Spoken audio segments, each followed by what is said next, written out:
par vous montrer la situation dans laquelle, donc, admettons qu'on ait ce tableau.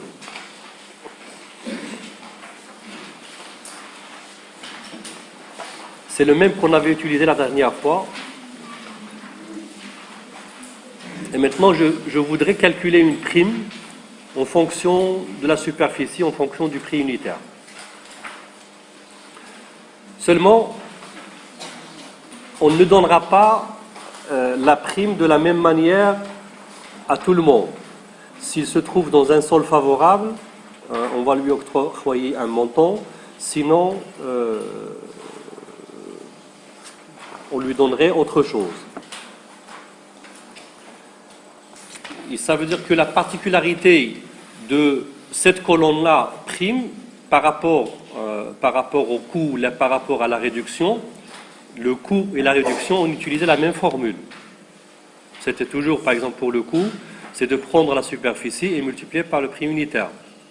Mais là, il faudrait regarder où le sol est favorable ou le défavorable avant de continuer le calcul. À votre avis, comment est-ce qu'on va résoudre ça? Monsieur, on va utiliser la fonction. Comment tu vas utiliser la fonction si? Si le sol est favorable, on donne le prix. Très bien. Oui, c'est correct. Donc ça veut dire qu'on va utiliser une fonction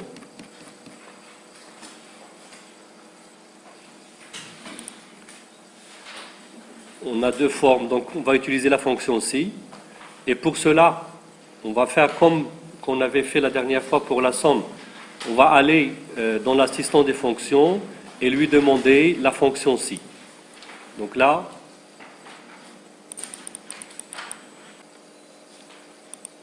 on va aller sur la cellule qui nous intéresse et on va lui dire égal, non, directement appeler la fonction. On va aller dans les types logiques. Vous avez la fonction si. OK. Elle a besoin de trois choses. Elle a besoin de trois paramètres qui sont expliqués dans la présentation.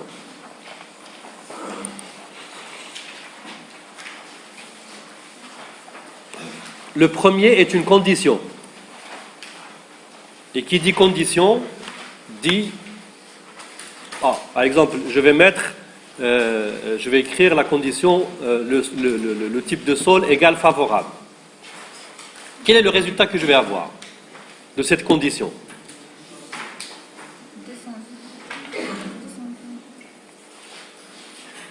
Si j'écris comme condition,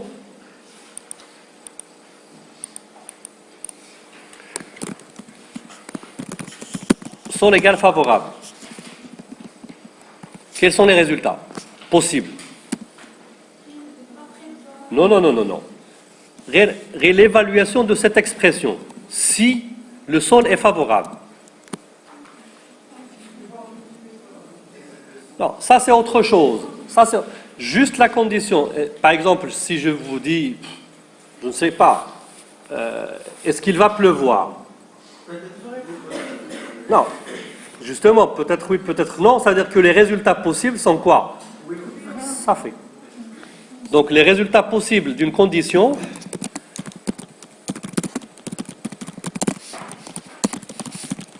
sont soit oui, soit non. Il n'y a pas... Les conditions, surtout en informatique, elles doivent être écrites de manière à ce qu'on ait uniquement une des deux réponses. Je peux avoir superficie supérieure, par exemple, à 20. Là également, soit que la superficie est supérieure à 20 et le résultat sera oui, soit que la superficie est inférieure et le résultat sera non. Donc en général, c'est écrit également une condition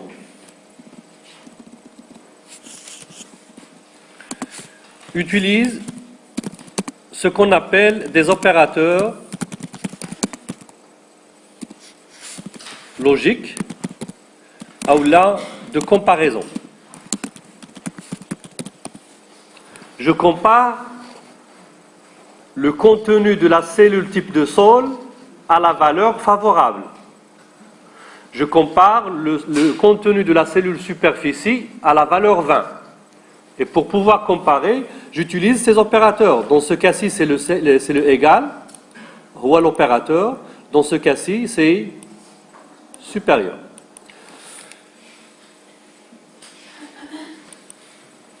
Bien sûr, pour le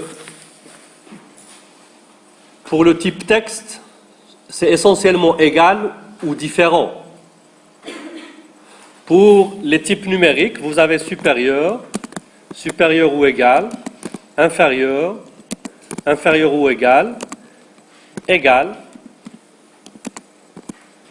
ou là, différent. Donc pour écrire différent avec Excel, c'est supérieur et inférieur face à face. C'est les deux symboles ensemble. Les valeurs texte doivent être placées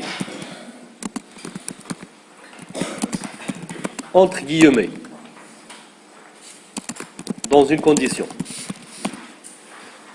Mais chez les cellules texte, les valeurs, par exemple ici favorable, on doit la placer entre guillemets pour qu'il sache que c'est un texte. On peut mettre CNE égale 1, 2, 3, 4, 5, 6. C'est pour lui dire, pas le nombre 123 456, mais le texte 1, 2, 3, 4, 5, 6. Alors, mon test ici, c'est quoi? C'est le sol. Donc, je peux changer, chercher, par exemple, lui dire que si le type de sol égale favorable,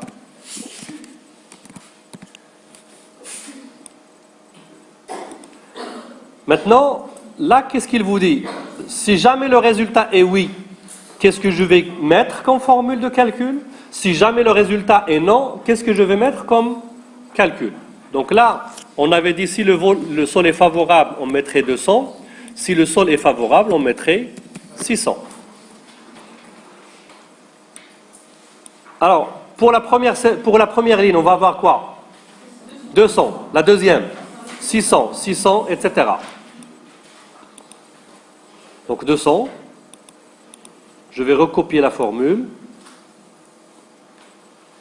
Et nous avons effectivement 600 pour le défavorable, 200 pour le favorable, etc. Donc ça vous permet de réaliser des calculs sous condition, des calculs qui ne sont pas les mêmes pour toutes les cellules d'un tableau.